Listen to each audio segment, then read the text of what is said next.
मेरा नाम रिया है। मैं अपने माँ बाप के साथ एक छोटे से गांव में रहती थी। मेरा घर मेरे माँ बाप के प्यार भरा हुआ था। हमारे घर में ज़िंदगी की हर ज़रूरत चीज़ मौजूद थी। अचानक वक्त ने करवट ली। एक दिन यमराज आए और पापा को अपने साथ ले गए। हम सब तो बस रोते रह गए। पापा की मृत्यु ने हमसे हमारा सब कुछ छीन लिया। वक्त का काम गुजरना होता था। वह गुजरता हुआ हम 4 भाई बहन थे, 2 बहनें और 2 भाई। बड़ा भाई मेडिकल की पढ़ाई पूरी करके डॉक्टर बन गया। छोटा भाई अभी पढ़ रहा है। बड़े भाई की सैलरी से घर के हालात कुछ बेहतर होने लगे। उन्हीं दिनों दीदी का रिश्ता आया। ये भाभी के रिश्तेदार थे। यह हमारे हालात और माँ की शराफत से अच्छी तरह वाकिफ थे। उन्होंने हमसे दहेज मांगा और दीदी की शादी हो गई और वह हमसे अपने पति के साथ अपने ससुराल चली गई। छोटे भाई ने भी पढ़ाई पूरी कर ली। उसे प्राइवेट कंपनी में नौकरी मिल गई। मेरी इच्छा आगे पढ़नी थी, इसलिए मेरा एडमिशन कॉलेज में कर दिया। दीदी को स्कूल तक की पढ़ाई नसीब, लेकिन खुश नसीब निकली और मेरा यह सपना पूरा होने लगा। कॉलेज में मेरा दूसरा साल था। मेरे क्लास फेलों ने मुझे अपने घर अपनी सालगिरह पर इनवाइट किया।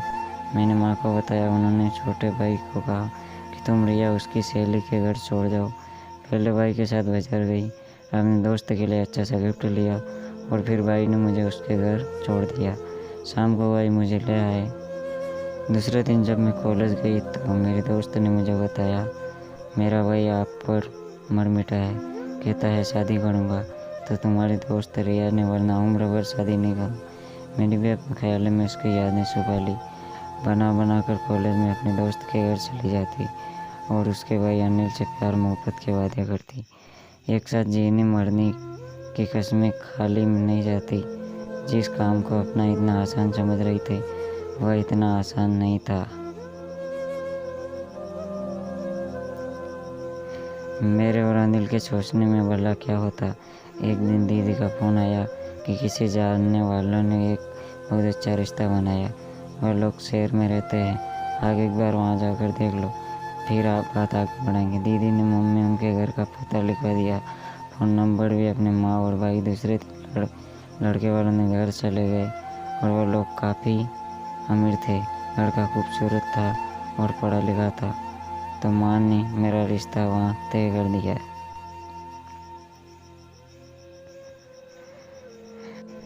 मुझे पता चला तो जी थक सा रह गया।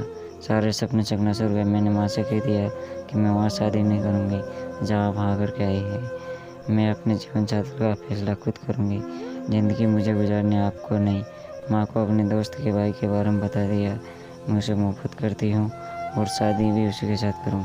मम्मी ने मुझे हैरानी से देखने लगी और कहा, क्या मैंने तुम्हें इसलिए बड़ा किया, पढ़ाया लिखाया और तुम्हारे कॉलेज में जाने का सपना पूरा किया? फिर मेरी माँ सोचने लगी, तुझे सहेली के घर जाने की अनुमति दी ताकि तू अपनी मनमानी करे। जब तेरे भाइयों को तेरे इश्क कहानी का पता चलेगा तो क्या वजह तुझे जिंदा छोड़ेंगे? तुझ में इतनी अक्ल है कि तू अपने लिए खुद अपना जीवन साथी चुने। अरे नादान, जो रिश्ता हमने तेरे लिए ढूंढा है वह किस्मत वाले लड़कियों को नसीब होता है। माँ ने मुझे लाख समझाया पर मैं ना समझी। छोटी सी पर कॉलेज के बहाने अपने दोस्त के घर गई और अनिल से मिली और उसे सारी बातें बताई। फिर इसके बाद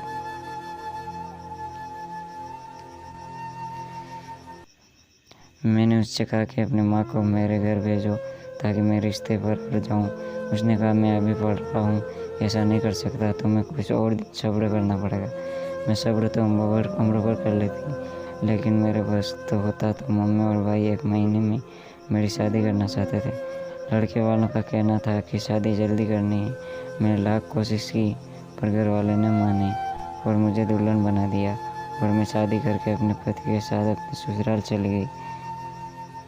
बने रहे वीडियो में आगे।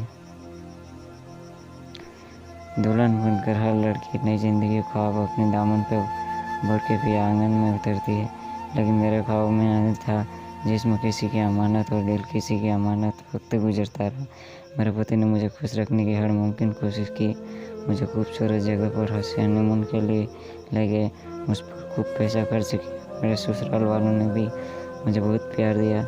सबने मुझे खुश रखने के बहुत जतन किए, पर मेरे दिल में कोई जगह नहीं बना सका।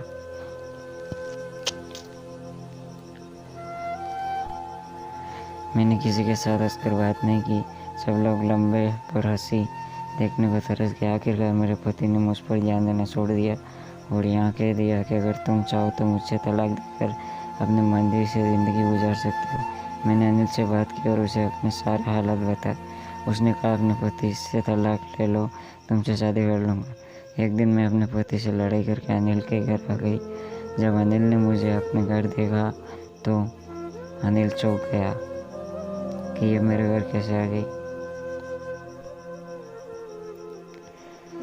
वह बहुत परेशान हो गया। कहने लगा, इससे पहले मम्मी पापा को शक हो जाए कि तुम भी मेरी वजह से अपना घर छोड़कर आई हो तो यहाँ से चली जाओ। जब हालात ठीक होंगे तो मैं आपको अपना लूँगा। उसके समझाने पर मैं अपने दोस्त से मिलने का बहाना करके कुछ देर वहाँ रुकी और मम्मी के घर आ गई।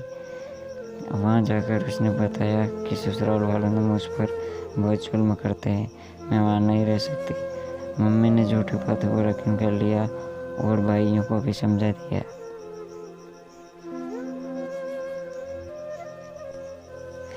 अचानक माँ को खारिज हो गया। उनकी देखभाल और सेवा के बहाने मैं यहाँ ठहरी रही। आखिर में माँ मुझे छोड़कर चली गई। माँ की मृत्यु के बाद भाई और भाभी भी आंखें फैले उठते बैठते, उन्हें ताने देते, पति का घर छोड़कर कब तक यहाँ पड़ी रहेगी, तुमने तो यहाँ डेरा ही डाल दिया, इज्जत इसी में है कि अपने घर चले जाओ। इसी बीच सास ने एक दो बार फ़ोन करके मुझे समझाया, बेटी अभी कुछ नहीं बिगड़ा, अपने घर वापस आ जाओ, मगर मैंने मना कर दिया।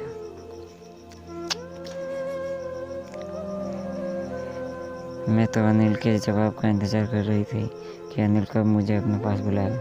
मैंने अपने सास को साफ साफ कह दिया, मुझे तलाक चाहिए। बेटी सोच लो, अभी वक्त है, ये दुनिया बड़ी जालिम है। अपने पति के घर के सिवा तुम्हें और किसी जगह सुकून नहीं मिलेगा। एक दिन भाई घर पर नहीं थे। भाभी ने मेरी बहुत बेइज्जती की और मुझे घर से निकाल जाने का कहा। इज्जत के साथ अपने पति के घर वाले चले जाओ, वरना धक्के देकर निकाल दूंगी, रहना है। फिर इसके बाद तो मैं अपने बहन के घर चली जाओ। सुबह मैंने बैग उठाया और अपनी बहन के घर आ गई। अनिल ने एक बार साल रुकने को कहा। एक साल कहीं ना कहीं गुजरता था। माँ के बाद बहन का घर ही अच्छा लगता। सोचा दुख की घड़ी में बहन जरूर साथ देगी। दिल में उम्मीद दिया जलाकर बहन के घर आ गई। बहन जानती थी अपने पति से नाराज होकर मायके आई थी। मुझे समझाने के बजाय उसने मुझे ताने देने शुरू कर दिए। खाने के लिए भी न पूछने नहीं लगी। मैं बहुत परेशान हो गई थी। कब तक मैं तुम्हें अपने घर में बैठाऊंगी। दीदी के रवैये से सब जाहिर था कि मैं उनके यहाँ डेरा न डाल लूँ, बल्कि डेरा डालने से पहले ही मैं कहीं और चली जाऊँ। ठीक है दीदी, अगर आपको प्रॉब्लम है तो मैं अभी आपके घर से चली जाती। मैंने बैग उठाया, बस में सवार होकर वापस आ गई। मेरी एक दोस्त थी, सोचा कुछ दिन उनके घर ठहर जाऊँ। यह सोचकर अपने दोस्त के घर आ गई। शाम होने वाली थी। जब उसके घर पहुँची, मुझे देखकर वह बहुत खुश हुई। दोस्ती से तो हर कोई खुशी होता है, आप भी होंगे किसी के दोस्त। रात के खाने के बाद जब मैंने अपना आने का मकसद उसे बताया, कहने लगी आप यहाँ से चले जाओ, मेरे घर वालों को पता चल गया कि आप बककर आई हो तो मुझे बहुत बुरा होगा। अपने दोस्त के व्यवहार से भी मायूस हो गई। रात रोते हुए गुजर गई। सुबह उठते ही पति का फोन आया, किया मुझे माफ़ कर दो, मैंने आपके साथ बहुत बुरा किया है, मुझे अपनी गलती का एहसास हो गया है, मैं वापस अपने घर आना चाहती हूँ। मेरे पति ने कहा तुम इस वक्त कहाँ हो। फिर मैंने बताया कि मैं अपनी सहेली के यहाँ हूँ और आगे मैंने अपने दोस्त के घर का एड्रेस बता दिया। मेरे पति मुझे माफ़ कर दिया और 1 घंटे बाद वो मेरे पास पहुँच गए। आते ही बोले, रही तुम्हारे बगैर मेरा घर सुना सुना हो गया था। जब से आप रूठ कर गए हो, हम सब घर वालों तुम्हारे बगैर एक पल चैन नहीं आता। आओ मेरे साथ, तुम्हारा घर तुम्हारा इंतज़ार कर रहा है। अपने घर कदम रखते ही दिल को इतना सुकून मिला कि लगता था जैसे एक बार फिर स्वर्ग में आ गई। दोनों सास ननद दौड़ी आई, मुझे प्यार किया। वापस से मैं अपने ससुराल चली गई।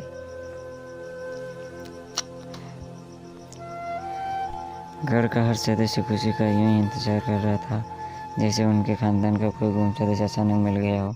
आज एहसास हुआ कि अपना घर क्या होता है, पति की मोहब्बत क्या चीज़ है, पति की वजह से जो समाज और रिश्तेदारों में औरत को जो इज्जत भरा स्थान मिलता है वह किसी कितना अनमोल था।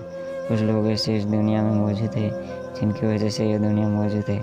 मैं माफ़ी के काबिल नहीं थी, मगर मेरे पति ने सब कुछ भुलाकर मुझे वहाँ पे सपना लिया और मुझे वापस अपने घर लेकर चले गए। और इस स्थान से आगे की यात्रा शुरू हुई जहाँ मैं उनको छोड़कर एक बेवफा और धोखेबाज के पीछे भाग गई थी। एक दिन मेरे दोस्त ने बताया कि अनिल ने अपनी मर्जी से अपने पसंद की शादी की। वह मुझे देखा दे रहा था और मैं उसको झूठे वादों पर मिटी जा रही थी। शुक्र है कि बुरे वक्त की ठोकर लगने से पहले ही मुझे अकल आ गई। मैं बर्बाद होने से बच गई, वरना मेरी जगह जमाने की ठोकरों में ही होती। दोस्तों, आपको वीडियो कैसा लगा? अगर अच्छा लगा हो चैनल को सब्सक्राइब करें। आगे भी आपको इसी प्रकार की वीडियो मिलती रहेगी। धन्यवाद। मिलते हैं अगले